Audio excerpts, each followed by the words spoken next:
A range of factors. I think clearly there are some recent shocks like the war in Ukraine, COVID, which have spiked prices. But that shouldn't mask an overall trend over the last 10 to 15 years of reducing meat consumption. And I think there's a range of reasons, if I'm honest. I think some of it is people are becoming more aware of the harm that our overconsumption of meat is causing on the environment around us, in fact, on our own health. And the other part is the availability of new products. Once upon a time, if you were vegetarian in the 70s and 80s, it was probably quite a challenge.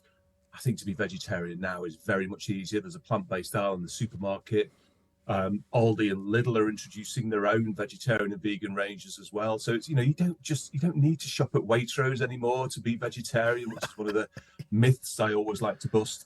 So I think, growing awareness of the harm it's doing and growing accessibility and availability of products. And do you think that people have become more health conscious, as you're sort of alluding to there, Richard, in terms of the benefits? And what are the health benefits of reducing meat or indeed going completely vegetarian or vegan?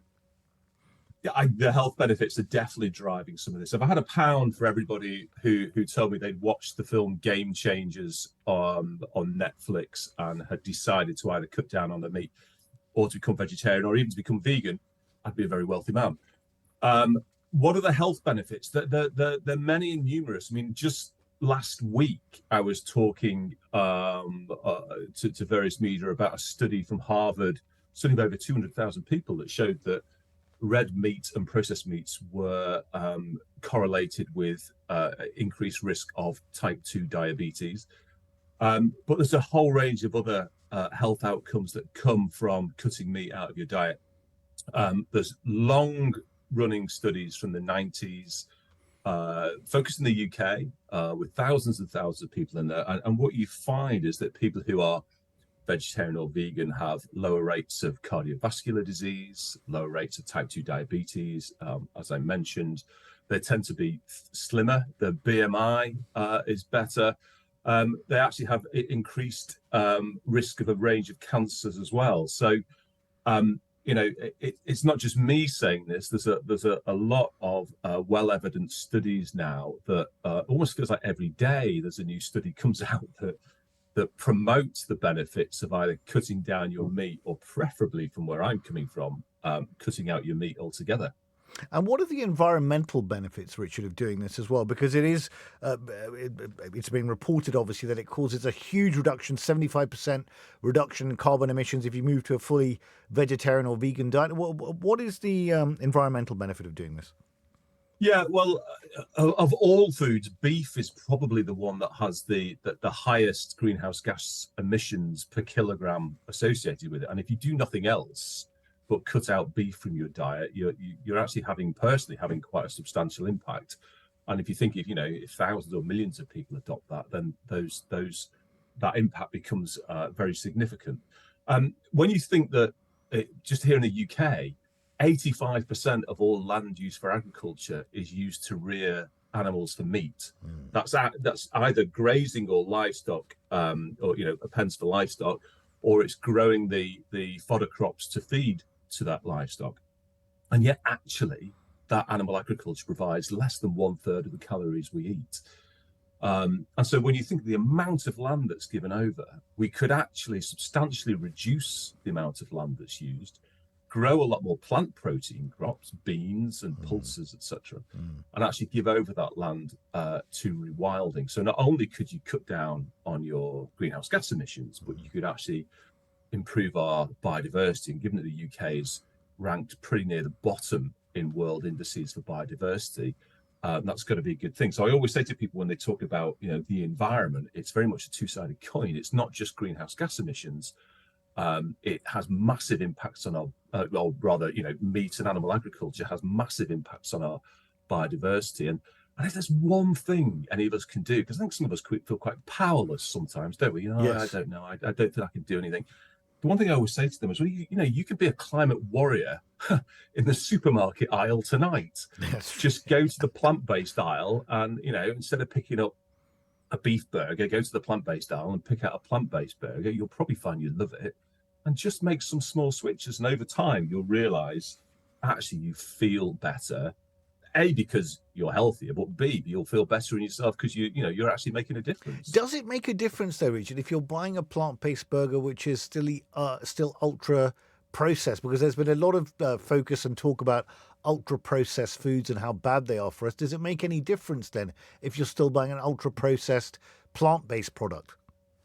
Well, the carbon emissions are typically much lower than beef for a start. Yes. So from a greenhouse gas emission point of view, it makes a big difference.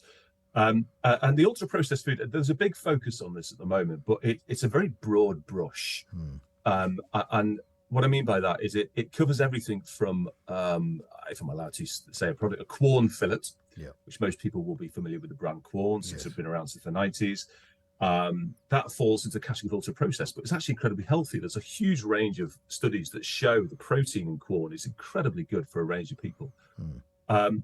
That gets lumped in with cakes, fizzy pop, and crisps.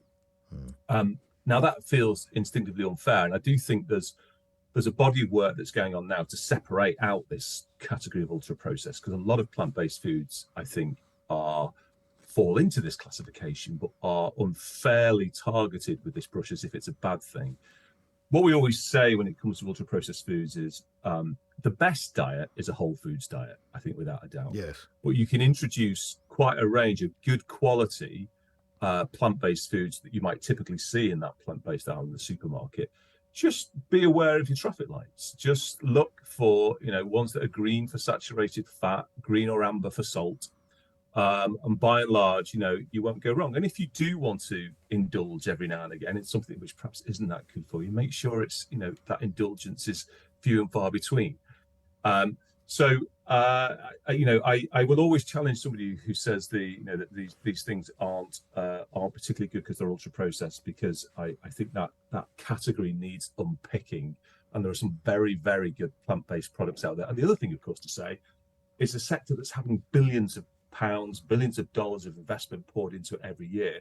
So this sector is only going to get better and better as time goes on.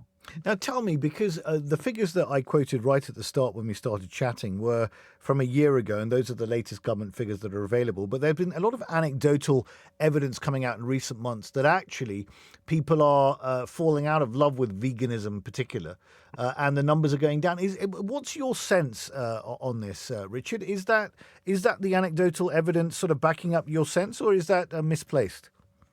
Well, let's be clear. There's still only around 5% of people across the UK who are either vegetarian or vegan. So, and that is sort of hardcore. People who are genuinely not, I'm vegetarian, but eat fish every now and again. So around 5%.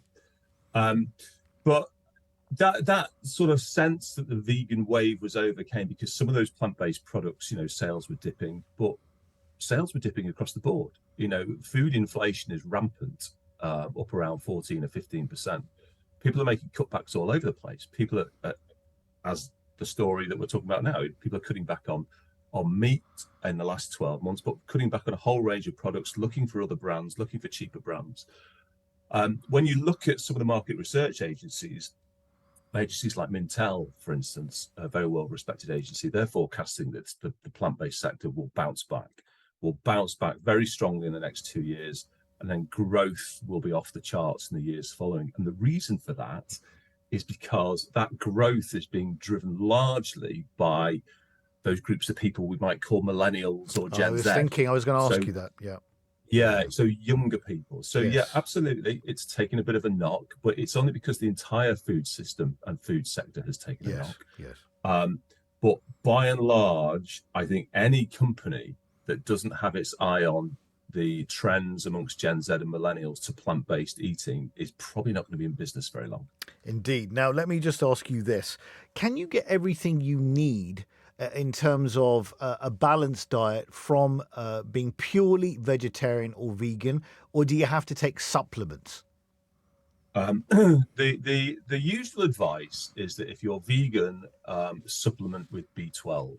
But then, to be honest, increasingly across the wider population, no matter what you eat, we're becoming more deficient in B12. And this is because B12 is actually produced by soil microbes. And if you have animals that aren't grazing on grass and taking up those microbes as they eat grass, so if you're looking at intensive feedlots, they're not getting that B12. So actually, really, while vegans supplement for B12, I think the general population will be well advised to as well. Outside of that, studies show, and again, I go back to those studies that have been running from the 90s, that people who've been vegetarian and vegan for many years are incredibly healthy. Vegetarians absolutely don't need to supplement. The advice is always eat a well-balanced diet. Eat a whole foods diet, supplement it with good quality, some of the newer plant-based foods, the ones low in saturated fat, low in salt. Vegetarians don't need to supplement. Vegans, B12. That's about it, to be honest. So it's a bit of a myth. And also, you've got everybody from Formula One racing drivers like Lewis Hamilton through to Olympic weightlifters, through to footballers who are thriving on plant-based diets. And they're not popping pills. They don't rattle when they walk. So this all comes down to, making yourself more aware, because you can eat a very bad vegetarian and vegan diet, just like you can eat a very bad meat-based diet if you eat lots of junk food and processed meats. Look into the information that's out there. I mean, if you go on our website, go on the Vegetarian Society website, there's a huge amount of information about which foods to prioritize, which foods to shop for, which foods not to eat. It doesn't take much. I mean, one thing we've got with the internet is a huge range of resources available to us. It's at the tap of a finger.